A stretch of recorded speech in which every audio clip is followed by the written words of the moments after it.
చిత్తూరు జిల్లా కేంద్రంలో నిర్వహించిన నిరసనలో రాజంపేట ఎంపీ పెద్దిరెడ్డి మిథున్ రెడ్డి మాట్లాడుతూ రాష్ట్రంలో విద్యుత్ బిల్లుల పేరుతో ప్రజలను దోపిడీ చేస్తున్నారని, ఎన్నికల ముందు మాటలకు ఇప్పటి చేతలకు సంబంధం లేదని పేర్కొన్నారు.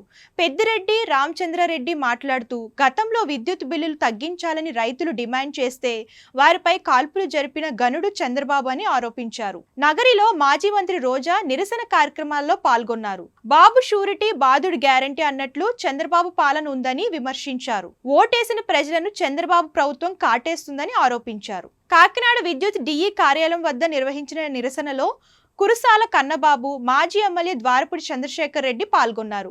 ఇక తునిలో మాజీ మంత్రి దాడిశెట్టి రాజా, పిఠాపురంలో వంగాగీత, పెద్దాపురంలో దౌలూరి దొరబాబు, జగ్గంపేటలో తోటా నరసింహారావు, విశాఖ సౌత్ నియోజకవర్గంలో మాజీ ఎమ్మెల్యే వాసుపల్లి గణేష్, అనంతపురంలో మాజీ ఎమ్మెల్యే అనంత వెంకటరామిరెడ్డి, సింగనమల నియోజకవర్గంలో ఆలూరు సాంబశివారెడ్డి, ఉరవకొండ నియోజకవర్గంలో మాజీ ఎమ్మెల్యే విశ్వేశ్వరరెడ్డి, నంద్యాలలో మాజీ ఎమ్మెల్యే శిల్పా రవిచంద్ర కిషోర్ రెడ్డి, మాజీ ఎంపీ పోచా బ్రహ్మానందం రెడ్డి, ఎమ్మెల్సీ ఇస్సాక్ బాషా, మున్సిపల్ చైర్పర్సన్ మహబూనిసా, పాణ్యంలో మాజీ ఎమ్మెల్యే నంద్యాల పార్లమెంట్ నియోజకవర్గ ఇన్ఛార్జ్ కాటసాని రామ్ భూపాల్ రెడ్డి ఆధ్వర్యంలో ఆందోళనలు నిర్వహించారు.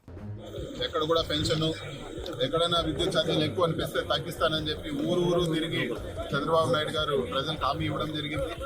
ఈరోజు ఎలక్షన్ల తర్వాత ఓట్లు వేసేసారు, అధికారంలోకి వచ్చామని చెప్పి ఈరోజు వచ్చిన 6 నెలల లోపలే 2 సార్లు విద్యుత్ ఛార్జీలు పెంచి దాదాపు 15,000 కోట్ల భారం ప్రజలపైన వేయడం జరిగింది. ఇదే కాదు, చెప్పిన ఏ హామీ కూడా ఈరోజు నెరవేర్చే పరిస్థితి ప్రజలందరూ కూడా గమనిస్తూ ఉన్నారు.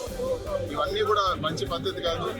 వైఎస్ఆర్ కాంగ్రెస్ పార్టీ ఖచ్చితంగా ప్రజల తరఫున పోరాడుతుంది. ప్రజలందరూ కూడా గమనించాలి.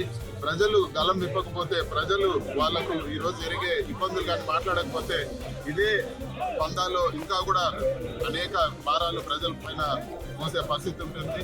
విపరీతమైన బాధుడితో ఈరోజు ప్రజల్ని పీల్చి చేసే పరిస్థితి ఈ ప్రభుత్వం తీసుకుంటూ ఉంది. కేవలం కొన్ని గ్రామాలే రాష్ట్రం అనే విధంగా ఈరోజు వ్యవహరిస్తూ ఉన్నారు. అమరావతి అనే కొన్ని గ్రామాలకే ఈరోజు 70,000-80,000 కోట్లు ఇప్పటికీ అప్పు చేశారు. దాదాపు 1,00,000 కోట్ల పైన ఖర్చు పెట్టాలని ప్రయత్నం చేస్తూ ఉన్నారు. మిగతా ప్రాంతం కూడా ఆంధ్ర రాష్ట్రం అనేది ఈరోజు చంద్రబాబు నాయుడు గారు గుర్తుపెట్టుకోవాలని చెప్పి కూడా నేను కోరుతా ఉన్నాను.